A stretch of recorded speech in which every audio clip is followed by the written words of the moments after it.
Welcome to the quiet little corner of YouTube called Brother Owl's Garden. I'm glad to see you here today and I honor your presence.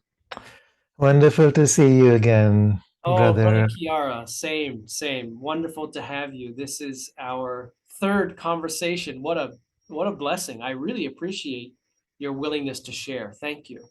Well, it's such a beautiful flow, and I always enjoy this, no matter what topic we choose. Well, Kiara, you're coming to us from India. I'm in Thailand. Our viewers are pretty much all around the world. I know Italy, United States, Thailand, Japan, Nepal, Mm. Peru.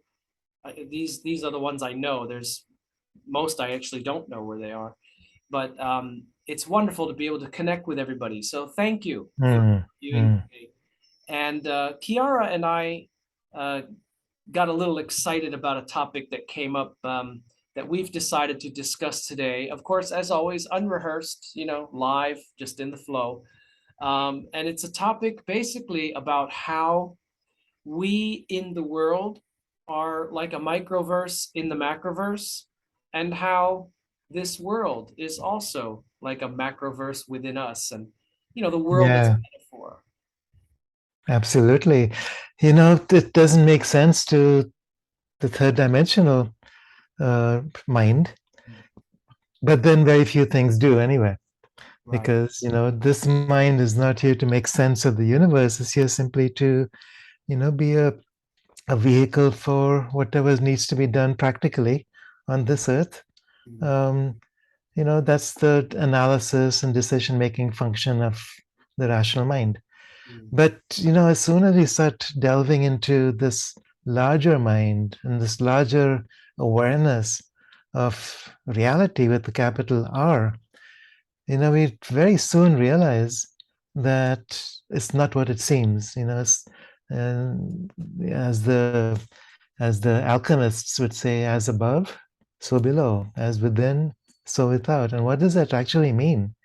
So, in terms of this whole thing about the microcosm and the macrocosm, the idea of size and distance, time, is simply an illusion as far as this larger reality. And it, and I think we can start penetrating that mystery from time to time. And when we have those peak experiences, or when we have, or, in lucid dreaming, when we start realizing that, you can have a dream that apparently lasts for days, all encapsulated within a few seconds of your actual dream time. sure. And so time and space are not real in this higher dimensional reality. Sure. And the paradox is that, all these realities coexist. So how does the mind put it all together? It doesn't. That's why we freak out. And that's why we limit reality. It's like, what someone called the brain a reality constricting structure. Mm, What it does is it constricts our awareness, our perception of reality to what the rational mind, the thinking mind, thinks it can handle. And so, okay, that's the perception. Unless we begin to slowly broaden our perception through our ability to walk in these multidimensional shamanic worlds. And when that happens, like you say, it's like what is out there, what's in here, what's huge, what's tiny, minuscule. Um, the whole universe can be found inside our own body. Every cell becomes an entire universe. mhm. And then we realize that, wow, it's like that. What's that movie? With I think it was, um, something about, well, if you mention it, I'll remember it. If you But it's don't try to reach for it, it'll come up later. yeah, right. It'll Well, just it's about this. Well, inside the movie, there's this cat with a bell around her neck.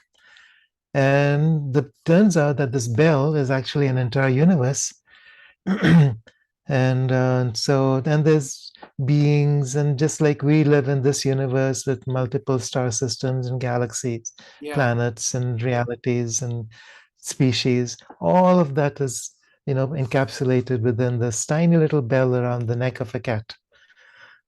So what's real?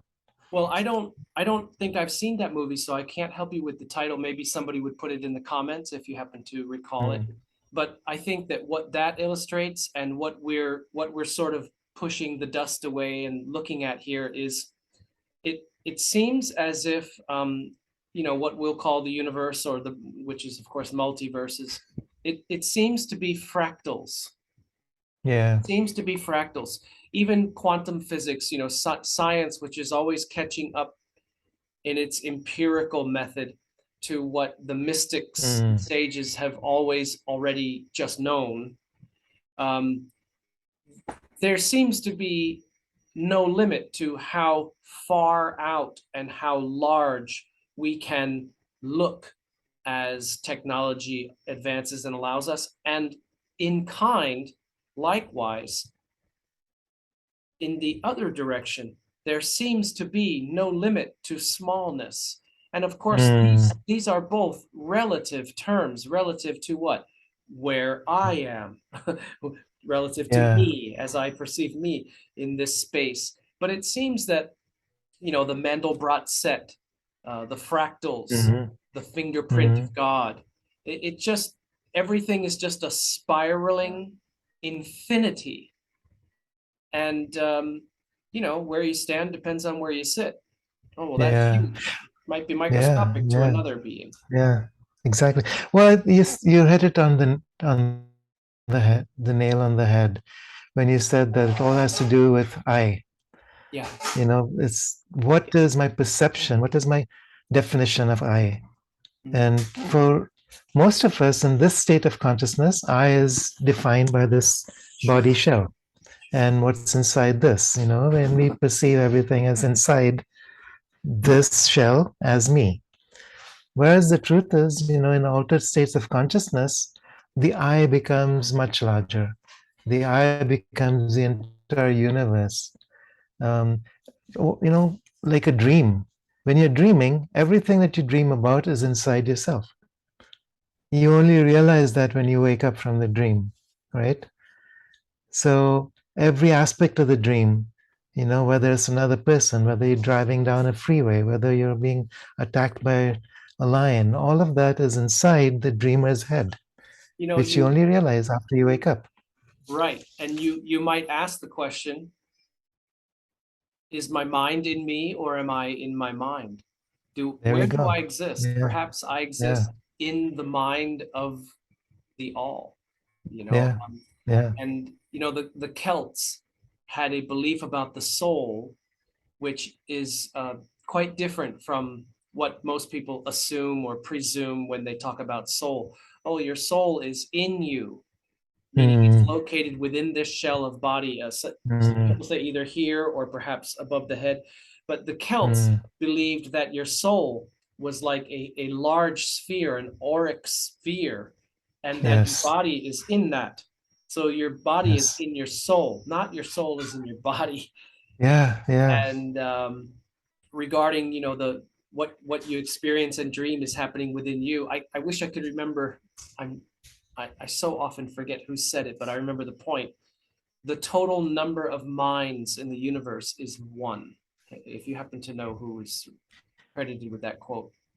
But yeah, we do have to step out to the best of our ability from, like the blinders on the horse, the 3D construct. Right. Yeah, exactly. I mean, that's the whole nature of consciousness. We think that consciousness is something. First comes matter, then comes life, then comes consciousness, and consciousness is a product of the human nervous system. But it's actually the opposite. Yeah. First, there's consciousness, then there's life, then there's matter. So I'm we're so looking glad at you the. shared that. That's gold. No, that's Mm, above gold. I love that. And may I drop a little playful question on you, because I've heard this discussed in other forums and I'm just curious. Define consciousness for us? What is the Yeah. best? Well, consciousness to me is the basis of everything. It's not human consciousness. It's not mental consciousness. It's the isness that is, that never was not, which is everything. Yeah. It's like the one spirit that moves through all things without qualities, simply as being. So in the Hindu tradition, they talk about Satchitananda, Mm. being, which is defined as consciousness, which then enters into a field of activity, um, which can be qualified as bliss, because bliss is movement. It's how consciousness expresses itself in time and space, Mm. but also at the same time is beyond time and space. It's held, as the ground of everything. So that's the dichotomy between Shiva and Shakti. Shiva is just the pure consciousness without qualities, without needing to be expressed in time, space, creation. And Okay. then Shakti is all its expressions, the divine feminine, manifesting through different realities, different universes, different dimensions in movement, creating all life in all its perception, in all its multiplicity. And so consciousness creates the reflection of itself, which we then call consciousness. Again, please, just to be clear, could you say that part again, just to be clear? Yeah, so consciousness is the assuming, okay, let's say consciousness is the great universal sun. And then it creates a reflection of itself, and which we perceive as the self, and so we perceive it on different levels of awareness and call that consciousness. So consciousness with a capital C is something different from consciousness with a small c, just as self with a capital S is very different from self with a small s. Eventually, our goal is to bring them together, to perceive that they're one. And this I think is the product of enlightenment, as people call it, or self-awareness, self-actualization, whatever term we use.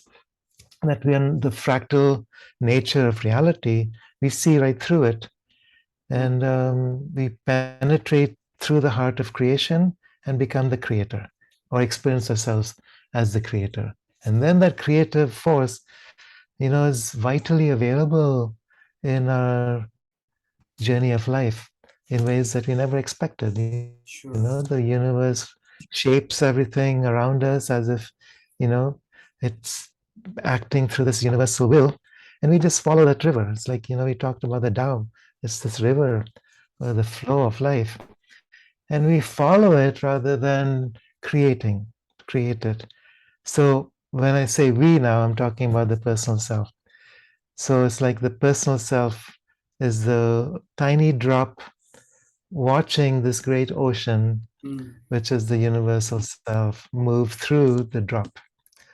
And ultimately, the distinction between the drop and the ocean itself fades away, because there's only the doing in the field of consciousness, which just is. And I mean, for the mind to understand that, or to um, describe that, is hard. Yeah. Because you're trying to then translate it into this reality through this level of mind or understanding. Or to But when use you your other word, to experience that, constrict it. or constrict it, yes, Yeah. yeah, Yeah. yeah, Language and intellect, they just don't cut it. I mean, we're using intellect and language even to express that, but yet we know, ironically, that in the end, the language fails. I would say absolutely, particularly English fails yeah, at spirituality. yeah, yeah. And at the same time, Brian, I think language has a power to it. So once you're aware of Yeah. that, that unity of self, then what you speak, it comes from that space of creator consciousness and has Okay. power to manifest. It's a very good point.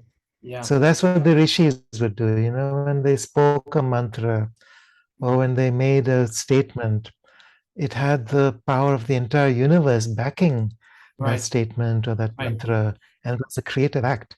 New universes could be Yeah. birthed. And I love the Sufi version of, talking about creation, and Mm, God says be. I think I might have mentioned that before, but God says yeah, be, and it is. Not all these flowery, just that pure intention, right, be, right. and it is. And Yeah. And then once you realize that, the unity of self, then I, as personal self, which is merged with universal self, say be, and it becomes. That's the power of a truly awakened human being, there you go. that is unified with the self. Then it's like, there's no outside world independent from the inside world. Yeah, I choose, and therefore it is. the barriers dissolve. They Yeah. can't withstand the higher realization and awakening of the reality. And Mm, of course, the Rumi quote, which is inevitable in this conversation, mm. you are the whole ocean in a drop. You're not just a drop in the ocean, you're the entire ocean in a drop. Yeah, let, exactly. let me ask you Mm, sort of a question that gets a little bit squirmy, a little bit cringy, I would say, depending upon your comfort level, leaving your how comfortable you are and willing you are to leave the conditioning that you've been subjected to. um, if we are that tat, we are that, mm, but we have come from a religious and institutionalized religious theology, doctrine, dogma, etc., that is very mm, very well intentioned and filled with a lot of wisdom gems, but very distinctly creates the juxtaposition of you and the creator, you and God, you and supreme being, etc. You aren't that. You must worship that and aspire to please that and get in alignment with that, but you're not that. And that's not you.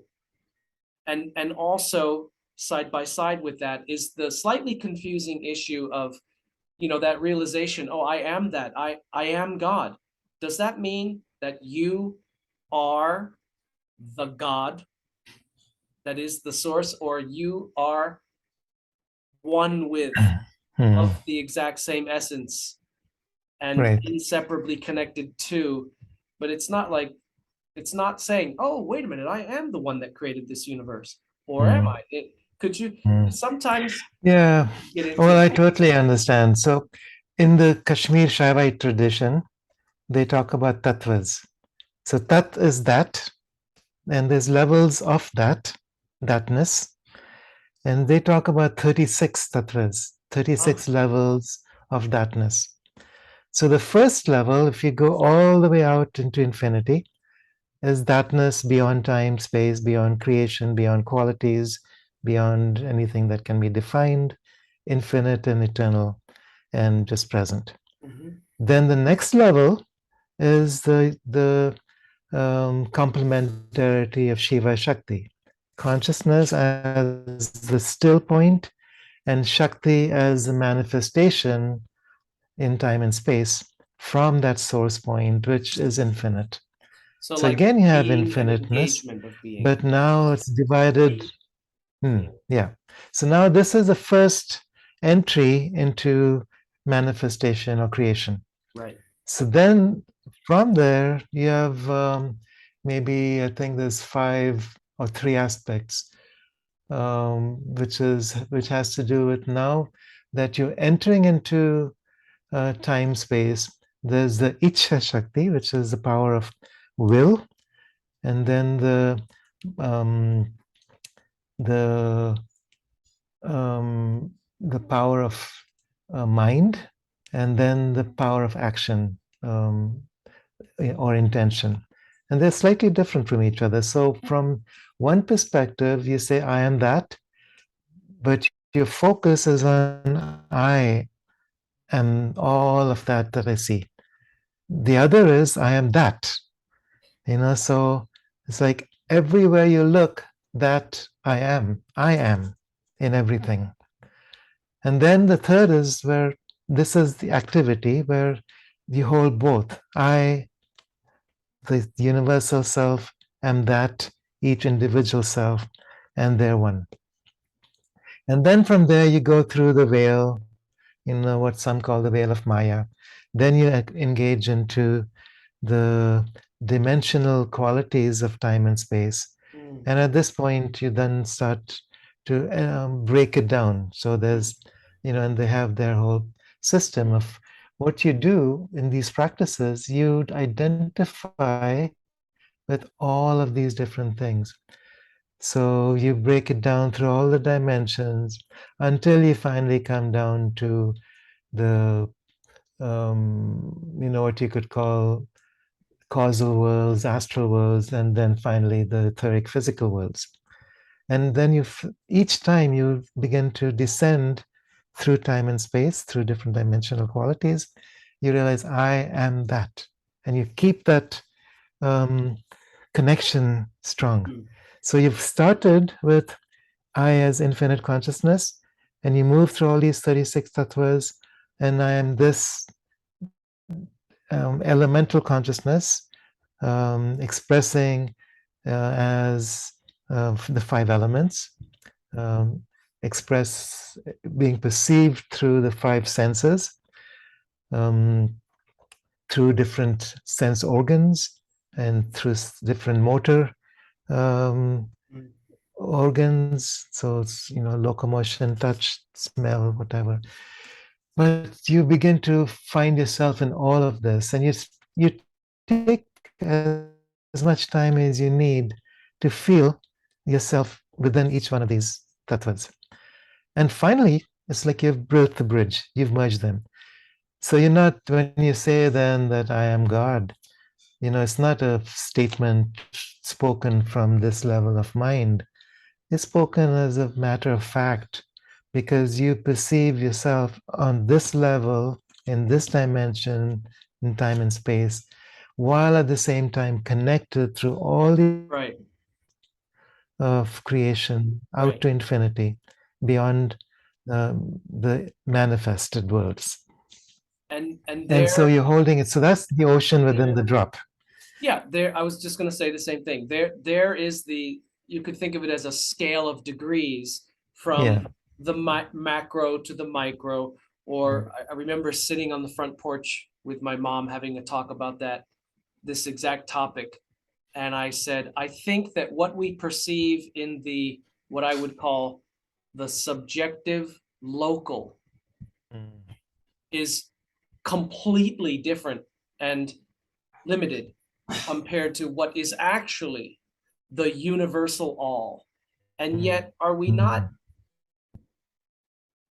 existing, in a thread between all of them? And I sort of envisioned, as you mentioned, several of you said there's 36 tatras, right? Yeah. So it was almost like going down into a horn, like a cow's horn. And there's that constriction again. And I've heard accounts of people talking about near-death experiences, which I've always thought is a misnomer. It is a return from death. You did die. You don't have a nearly died. You died and then you came back. So it should be a return from death experience. They talk about how when they re-entered their body, many of them, it felt like, being squeezed into a sardine can or something very restrictive, constrictive. And also you mentioned the veil, which you might call Maya. Now, Westerners tend to equate Maya with the word illusion, but I believe, correct me if I'm wrong, a more accurate word is appearances, not necessarily illusion. They can be deceptive in the sense of illusional, but it really means appearances. Maya means right. And it's a creative power. So the illusion is not that this is not real. The illusion is that I'm separate from it. That's why it's called the illusion. So the idea of separateness itself is the illusion. And I think part of this confusion comes from um, the idea that there's only one level of the mind. So then we point to the thinking mind or the rational mind, the discerning mind, and then assume that this level of mind can perceive the higher versions, higher levels of reality. It's not meant to. That's why we get confused. That's why you Yeah, try wrong and tool. stop the mind, or get rid of the mind, or whatever. It's not possible. And if it was possible, then what's the point? We'd become a zombie. But there are other levels of the mind which are linked with this one. Sri Aurobindo, who is one of my teachers, describes this very well. He talks about different levels which are um, um, linked together as we begin to make the connection. It's not automatic. We have to work at it. So, from the rational mind, we then move to the higher mind. We begin to experience, the bird's eye view, the big picture perception. So we start seeing how things fit together in perception. So when you're stuck in a narrow perception of reality, you just stretch out and see the big picture. So for instance, just in terms of, you're arguing with a person, you have a point of view, they have a point of view. You find a commonality where you come together. The same thing, you start seeing that a way of perceiving the universe, my perception, your perception, someone else's perception, as we start looking at things from multidimensional perspectives, there's a commonality. Okay, but this still Sure. is perceived through this level of mind. Then you go up to the next level of mind, which what he calls the illumined mind. And now what's happening here, the Buddhists talk about six senses, right? So they talk about the five normal senses, and the mind itself is a sense. But now we're talking about the ability to stretch the mind out. So we are linking the mind, the rational mind, with the senses. So that's where we get to clairvoyance, clairaudience, clairsentience, and so on. It's like more of the subtle qualities of mind through the senses, through the subtle senses. And that's when we begin to start seeing beyond the appearance of physical reality. Yeah. But that's only the next step. Beyond that, you get to the intuitive level of mind, and here you begin to experience the oneness of things. There's no outside or inside left. So I look at you and I become you. I see you as you. I see you not from a separate perspective where I'm Kiara looking at Brian. I'm perceiving myself as Brian, and there's no Kiara separate from Brian. Then you have a level of mind going beyond that into what he calls the overmind. And this is archetypal. So at this point, I'm experiencing myself as the essence of humanness. Okay, so that's an archetypal quality. The essence of being a planet, the essence of what it means to be a cosmic being. These are archetypal realms. This is the realm of the gods and the goddesses, those great beings, those magnificent um, structures of creation. At this point, the sense of personality and personal self begin to dissolve. You're now an archetypal consciousness. But even this, if you go beyond that level of mind, he talks about the supermind, and this is where you connect with the mind of God. This is the infinity consciousness. This is where you're experiencing your unity with Shiva Shakti and the transcendental union beyond that. And this is where you can say, I am God, or as Jesus said, I and the Father are one. Right. And it comes from that source consciousness. It's nothing at that point to do with personal consciousness. It's nothing to do with Kiara as a personality, human structure, saying, I am God. So that's where when you say that I am, you experience the infinity of the universe as your own body, as your own mind, as your own consciousness. and everything is part of that. Nothing is separate from that. So it's a state of consciousness, a state of mind, a state of being. And when all these states of mind, being, and consciousness become unified as one, that's when you can say, I'm the great ocean.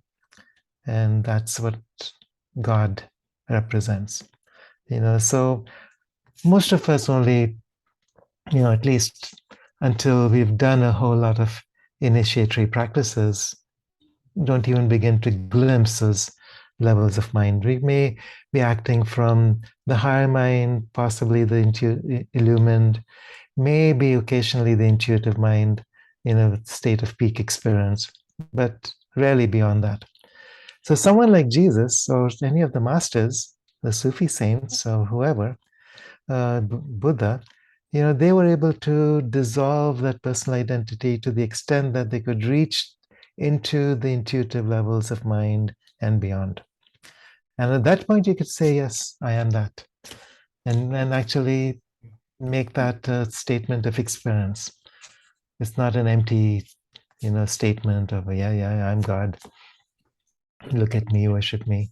When someone hears a statement or a realization like that from the perspective of I, me, self, 3D, intellect, etc. Well, that's what happened to Jesus, Yeshua, when he was almost stoned to death for saying that. He said, before Abraham was, I am.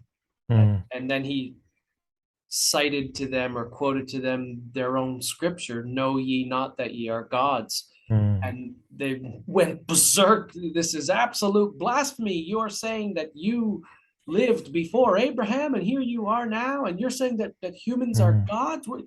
Kill him, So Yeah. and that's what that lower level of consciousness generally does to luminous souls who come here to share a message. They do oppose and then attack and at least try to Yeah. them. It's what that lower Right. level does. And that's where death and resurrection as archetypes become important, because you cannot reach a higher level of expression of mind without dying to a previous level. If my entire identity is structured within the rational mind, there's no way that I can connect with the higher mind. I have to let go of my ideas of rightness and wrongness. As Rumi says, out beyond ideas of right and wrong, there's a field. I'll meet you there. So then we start expanding. The field stretches out further and further. And so this is the initiatory aspect. You die to the old in order to become the new. And it's just like a caterpillar dying to itself to become the butterfly. Right. You don't realize it until it's done, until it's over, until you're on the other side.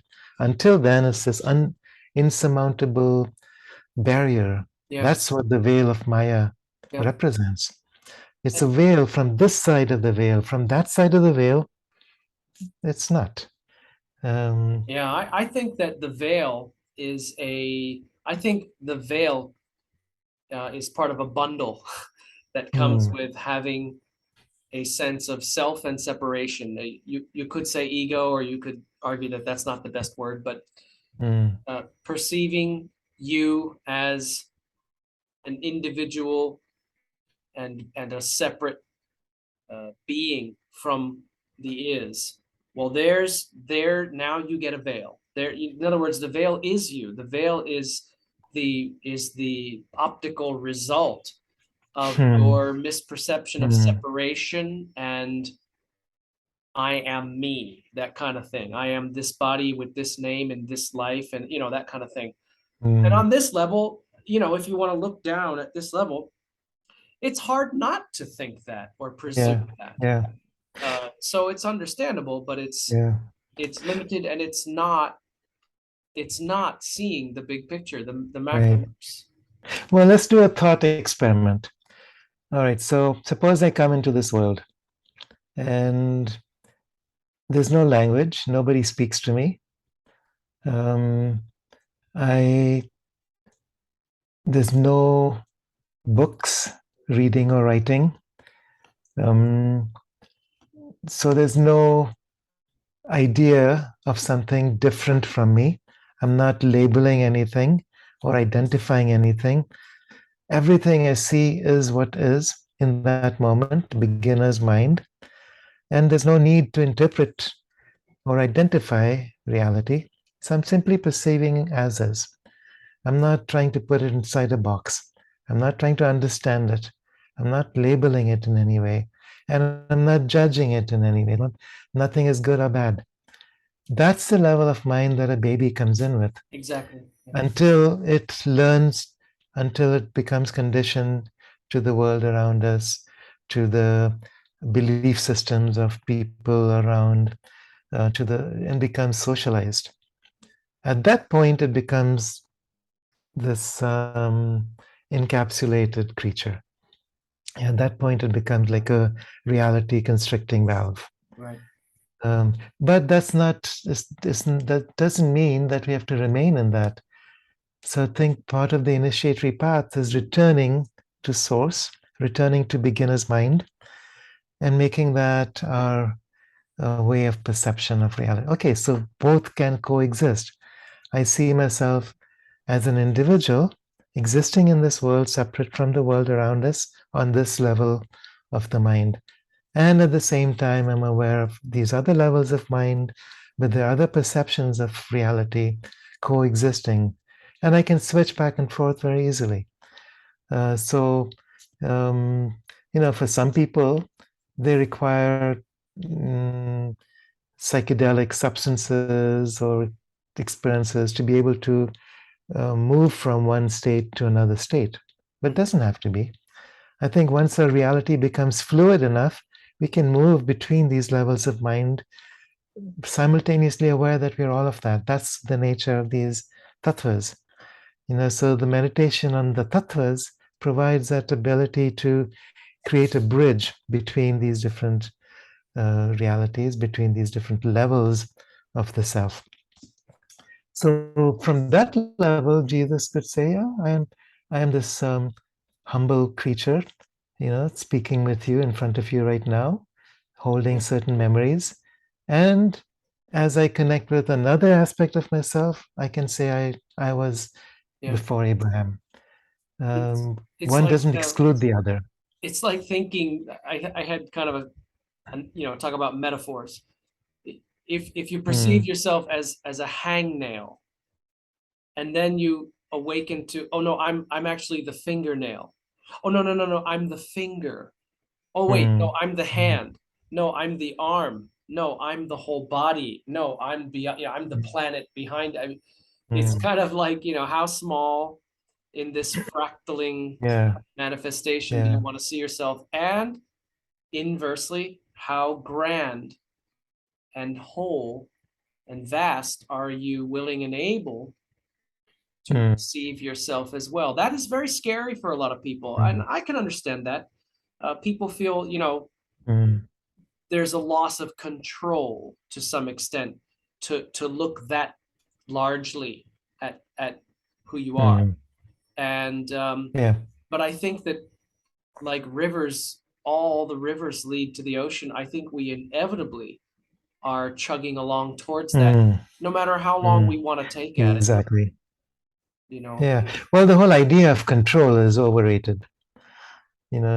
So what is it that we think we can control anyway? The Hopis have this metaphor of you're going down the river and we're holding on to the shore because we want to control our lives, predict and determine our lives. yeah, And they say, you can try, but the river is rising fast, let go. You don't need to know where you're going as long as the river knows it's going towards the sea. yeah. And Well, let go. you And that's the idea of letting go of control and trusting the river knows. And you become the river, you become the ocean and beyond. So if very you're willing to do that, it's easy. But most of us, hold on because we identified with a limited self, limited options, with what we think we see and hear and realize, which is real. And we forget that we're much more than that. And I think that's any true teaching exists only to show us that we are more than what we think we are. Yeah.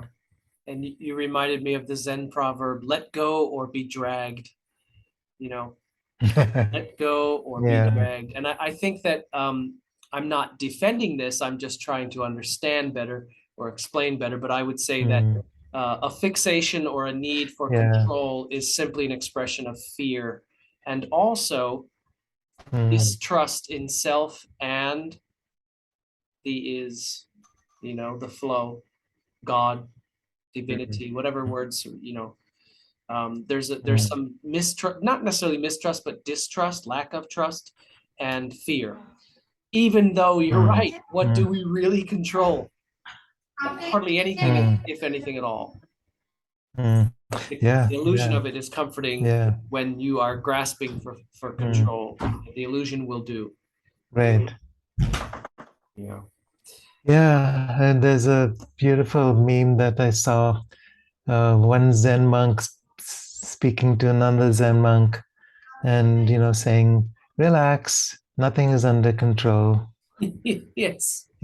For us, mostly, it's like you can only relax if you think everything is under control. Yeah. But here he is saying, not control. You can relax, trust, let go. Well, brother, there's the inverse aspect of this world as metaphor. There's a lot of things that are inverse. We say, well, seeing is believing. No, believing enables seeing. Hmm. Yeah, yeah, There's a lot of things that right. are upside down and But backwards that's, here. yeah, it is. And I think when you say believe, that's the crux. Because, too many people create belief systems, but Mm, that's not what we're talking about. That's limiting. no. Belief is trust in what? Not a system. It's the state of consciousness where there's no more an idea of anything or quality of anything left. That's the beyond. So in terms of the tattvas, that's when you get to the higher levels of the tattvas, where I am that. It's Yeah. just, Yeah. I'm not trying to convince myself of anything. Mhm. It's just a statement of fact. Yeah. And then that fact begins to infiltrate through these different levels of reality into this physical structure and mind, into the vital force that animates this body. Mhm. And then it's like the separation ends. Then Mhm. I can say, like Jesus, I am that I am as before Abraham I was, or whatever statement is made.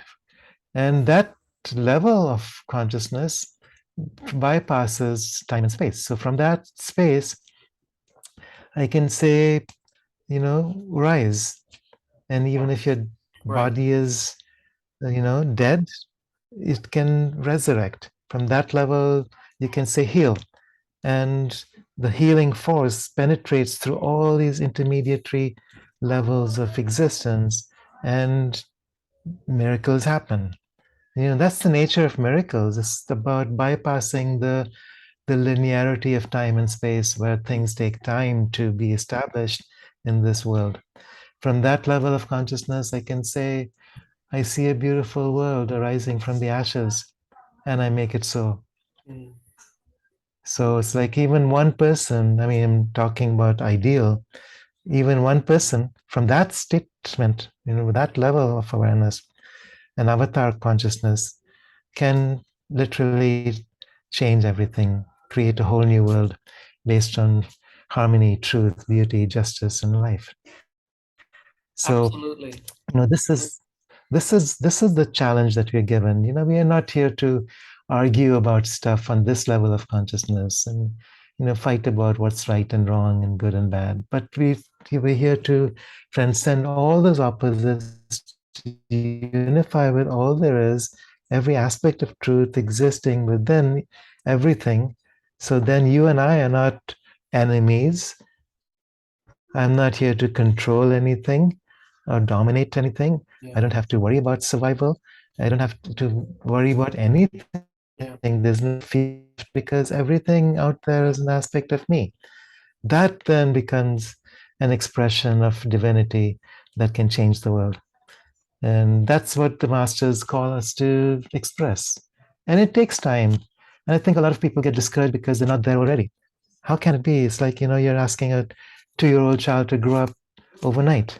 It takes time. We learn from every encounter we have, every struggle, every breakdown and Right, breakthrough. right. And that reminds me of the Irish author John O'Donoghue. In his writings, he talked about, I guess you could say, the natural pace of the soul in its awakening. It cannot be pushed or forced. And of course, Mm, we all know that anytime we are pushing or forcing, it's the wrong thing. We already know that. But mm, all things in their due time, you cannot constantly check in.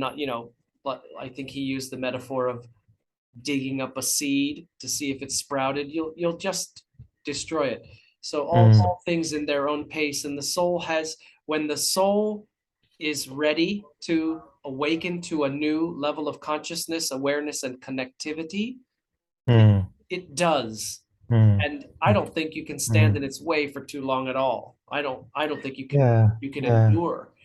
And on the Exactly. other It's hand, it's you the can't force vibration it. of frequency, it's the radiance that, Yeah, if you're not ready for it, will completely right, incinerate this nervous system and right. this body because it takes time to be able to assimilate and, Yeah, you know, adjust all these physical systems. But once you've done that, this practices, this techniques in every tradition yeah, to prepare for that, to move step by step yeah. towards this embodiment. Um, there's And some beautiful Inca practices Hmm? Gautama Buddha Go ahead. also said don't think I did this all in this one single incarnation. This took me many to get to where I Hmm, was able to reach hmm. it in this one. Don't think I did this all now in one shot. Yeah, yeah. And any one of us in individualized form can support everybody else as we make our own self-discovery. So that's the nature of this, of vibrational resonance, the ripple effect. So, this sangha, as we just enter into that state of awareness.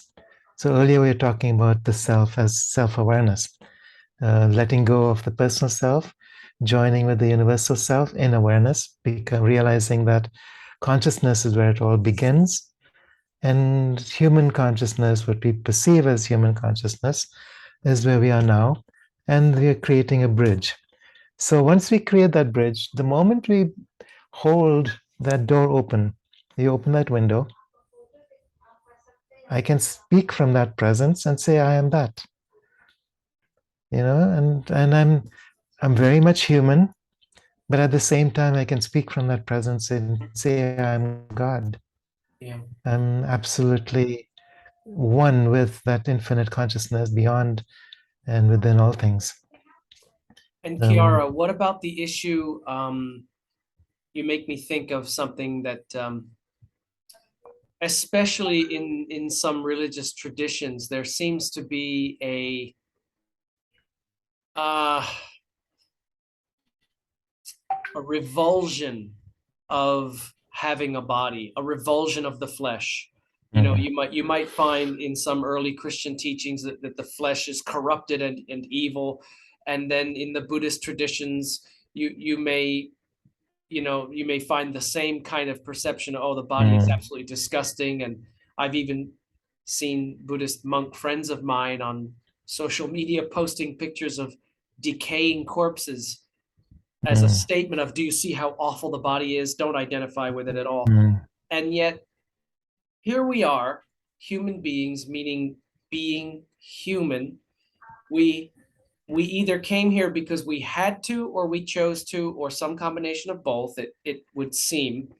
And presuming mm, that, despite the points I've noted just now, your body is the temple of God, so to speak. It is the greatest creation in all the universe. We could never imagine creating it. All we do is rearrange things. We don't necessarily create them so much.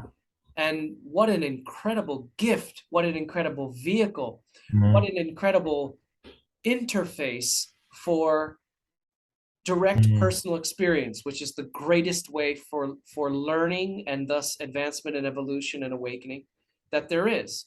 So what would you say to this notion of the rejection of being in a body, being a human? I can't wait to just dump this and never come back here again, versus the other extreme, which would be a hyper materialistic, I am this body, and when I'm dead, there's no more. What would you say to that as far as the right Yeah, I mean, that's balance? such an important question, isn't it? And yeah, so, there are stages. Not everyone starts in the same place and moves to the same place at the same time. Mm, And I think it's important to hold both in balance. So, yes, on the one hand, maybe there's some practices where you see the futility of identifying with the physical body. You see it as decaying flesh and, you know, putrid organs decaying in the dust. All right, so that's one level of the idea is to step beyond the identification with the body, but it's not about discrediting the body, right. although some people make it that. Yeah. If I'm aware that I'm more than the body, then I no longer need to identify only with the body, the physical body. Then I step into the experience of other bodies simultaneously, etheric bodies, astral bodies, causal bodies, so on. Mm, So where we are today, I'm convinced, is very different from where we've ever been in the past. In the past, I think there has been a trend because we've been so locked into the matrix where we had to find a way out of the matrix to, take the red pill, to, you know, disengage, to, what's the word, unplug from the matrix. And that was hard work. It took many generations, many centuries, millennia. So that became the focus. Now it's different. Now it's about embodying. It's not so much about escaping, but embodying. Divinity embodying all the way through these fractal aspects of the self. And in that embodiment, realizing that, wow, this is such a gift to be here. There's no place I'd rather be in the entire universe than here and now. Um, because there's no judgment anymore. There's no comparison left. mhm. There's no idea that one is better or worse or higher or lower. It's like wherever I am, I'm aware of who I am. I'm aware that not only am I experiencing divinity, but everything around me is an aspect of that divinity. Okay. It's a reflection of one another. And therefore, I'm seeing the world through these multiple senses in a way that is extraordinary, which is the purpose of creation. I created this world of multiplicity because I was bored of just being in this realm of diffusion. I Yeah. wanted to experience what it means to be in time and space, Mm, the experience of separation and back to union. So this is the game that we play. And as long as I see that this is a game, it's beautiful to be a player in this game. I'm loving being on this planet, no matter what, knowing that I'm here to experience the beauty of this world, to make a difference in this world, to be a reflection to those who choose to be on this path with me or path who I well, choose to you be with you them. certainly already are that entirely, that's Hmm. quite obvious. You reminded me of Alan Watts. I heard a lecture um, of his where he was speaking to, I guess it was a lecture hall in a university, and he said, Hmm. suppose you've reached it all, you've attained satori, you're there, you're levitating, you're sitting on your lotus leaf, pedestal and you're absolutely Mm, completely enlightened and you've done it. You're there. And how long do you think it would be before after a while mm, you say, mm. maybe I kind of want to do something different. And so you Yeah. incarnate, and through the spiraling of all your incarnations and the engagement of you into creation, and where do you end up but sitting here in that chair you're sitting in a lecture hall listening to me. Mm, And I just thought it was right. amazing how he Right. brought it. He did it much Yeah. better, but it was Mm, funny. exactly. And that's then the beginning of the next stage. So once I recognize that I'm divinity manifesting through this form, then I have an idea of what my purpose is on this planet, which is for the collective now to begin to awaken, for an entirely new species of humanity to emerge, for an entire planetary consciousness to evolve into its next level of divine awareness. So it's like then I'm no longer acting on behalf of just one cell within the whole. Then, as the whole, as the great ocean manifesting through this one cell, I become an agent for change, rippling out through all the extensions of myself as far out as I can see, the world beyond world. This is why I'm here. So I'm not at that point. You realize I'm not here just to, you know, eat and drink and be merry, born and die. Whatever legacy I leave for my children and grandchildren. No, I'm here on behalf of an entire planet. I'm here on invitation by the Great Mother, Mother Gaia. I'm here to support her in this grand evolution, this great awakening, as as a reflection, as an extension, as an embodiment of the Divine Mother, this great oneness, this Shakti, this manifesting through this form in the here and now. I mean, that changes everything, that awareness. And of course, it's going to be step by step, one step at a time. You don't get to, you know, the end of the road overnight. You can't. The body would just simply disintegrate. But it's a step in awareness. It's great gradual steps in awareness, which eventually lead to an embodiment of force. The Kriya Shakti, the power, the energy to create, the ability to express in action. All of these come together in a way that a normal human being simply could not and would Yeah. not and may not even want to, may not even think about. Kiara, you mentioned about in a sense you alluded to, our purpose, and our purpose is essentially our our offering to the collective, to the world. And I Mm, just want to accentuate and emphasize that we have this tendency to want to look out there and try to mm, have an impact on them and change that world over there. The Rumi quote again. When I was young mm, and clever, I wanted to change the world, and now that I'm older and wiser, I change myself. In other words, I focus on me. mm, And mm. also Saint Francis, I'm Yeah. going to read this one: sanctify yourself and you will sanctify society.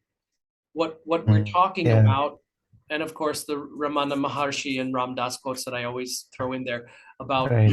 the most effective thing that you could ever offer, the greatest gift that you could ever offer to the collective, Mm, to the world, which is you anyway, is your own yeah. Yeah. purification, which is a word always left out, your own purification and resulting Mm, ascension, awakening, remembering, and returning home to self, that you are, that we all are, aside from and above anything else that you're doing for others, so to speak, mm, which might be noble and yeah. benevolent and good, but you couldn't do any better. You couldn't do any more. If you're really intent and Well, serious on making a difference, work on you. mm, Michael Jackson had it, right? You are the world. Yeah, So let's start giving. yeah. So I mean, that's such a beautiful song. I love his music and that one in particular because he says it so simply and beautifully and in a way that people can really understand. And You are the world. sages come in many forms. Pop stars, poets, Mm, janitors, vegetable musicians. Yeah, anybody. yeah, They're yeah. everywhere. And when your inner eye is open and awake to them, you will see them everywhere. And what you Mm, will be seeing in them is your own your own tat reflected back to you through that which is in yeah, them. You will see your own divinity right. reflected through their divinity back to you. We are all divine mirrors. Yeah. So And it's time to demystify all this. It's not, some great long path that lasts for, you know, millennia. It's like it's here and now. yeah, Just remember who you are there's and only then realize it step by step. yeah. Well, on that uplifting note, we'll wrap up this conversation, for which I thank you again so Mm. much, Kiara. You're a luminous soul, and I'm so honored and thankful to have you share with us on this platform. I encourage all viewers to please subscribe to both channels. Kiara Windrider, be sure to subscribe to his channel as well. And is it kiarawindrider.net? Is that correct? That's my website. Yeah, And my YouTube is Kiara Windrider as one word. as one word. And one of these conversations will mention some of the wonderful books that you have offered to the world. We'll talk a little bit more in detail about them. So if you're interested in getting to know and following up more about Kiara, I highly encourage you to do so. And thank you to everybody who Mm, subscribes and comments and likes and shares, because it helps in a rather difficult situation of the algorithms on YouTube and other platforms. So thank you. You make a difference in helping us to again reach more souls, reach more people who are at that point of readiness in their mm. evolution, where that seed is ready to sprout. They come along, they find a Kiara Windrider video, it lights them up. They find something on Brother Owl's garden, boom, it lights them up, activates them in a way that they were ready to receive. So thank you to our viewers for that. And I'll just leave it there. Thank you, brother. I love you. Great. Thank you, Brian. Blessings.